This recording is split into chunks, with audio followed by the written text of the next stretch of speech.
Hello, hello, my spooky seekers, and welcome to this very special spooky episode of Haunted Ohio Podcast with Leanne Fissel. So today is such a fun day. I went trick-or-treating with my littles, and I had this wonderful getup, so I figured why waste it? And so I'm going to do my video with this super fun Halloween makeup on. So today we're going to be talking about witch trials. And I know what you're thinking.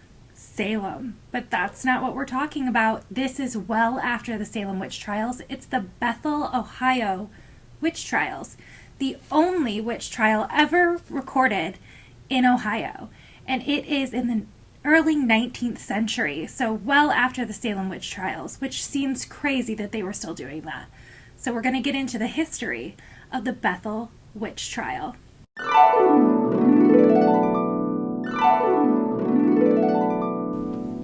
The story of the Bethel witch trials is chronicled in an 1800s history book. And this book says that the Hildebrand daughters, the elder daughters, it doesn't really say how many were in the family. I believe that there's two that they're talking about, that they started exhibiting the telltale signs of demonic possession, of course, right?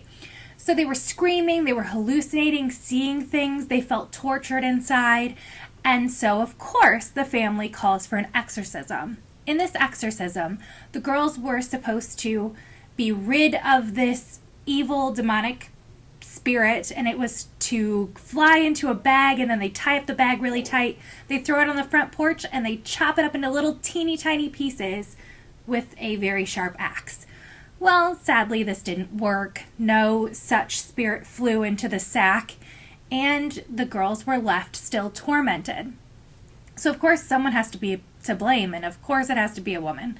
So their poor neighbor, Mrs. Evans, was accused of being a witch. And of course she had a sweet little black cat who was said to be the abuser, really.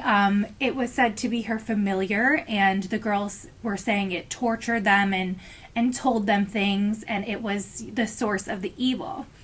So the town is losing their mind because you can't just have a witch. Oh my goodness. She's going to infect everyone with her evil, and she's going to get everyone. This poor elderly woman and her cat are just, told that they are the root of all this evil. And Mrs. Evans, of course, said she wasn't a witch. So they all go to the justice of the peace of the town. They need some sort of healing for this situation. They cannot take it anymore.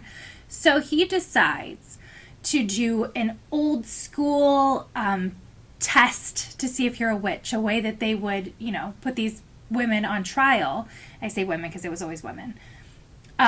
They would put them on trial by taking a stack of Bibles, is how I've always heard it, and putting them on one side of a scale, and then putting the witch on the other side of the scale. And if they were heavier, sometimes that meant that you got burned to the stake. If they were lighter, sometimes that meant you got burned to the stake. It literally was however they wanted to make it up. But this particular justice decided that he would take one large, impressive Bible, put it on one side of the scale, put Mrs. Evans on the other side of the scale, and if she was lighter than the Bible, so if she went up in the air, then she was a witch, and she would be burned at the stake, evidently.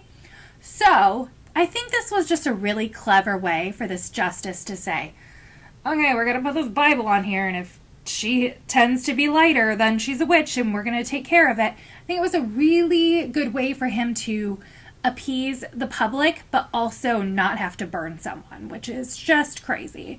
So, of course, Mrs. Evans was not lighter than the one Bible, and she was proven to not be a witch, and as was her cat.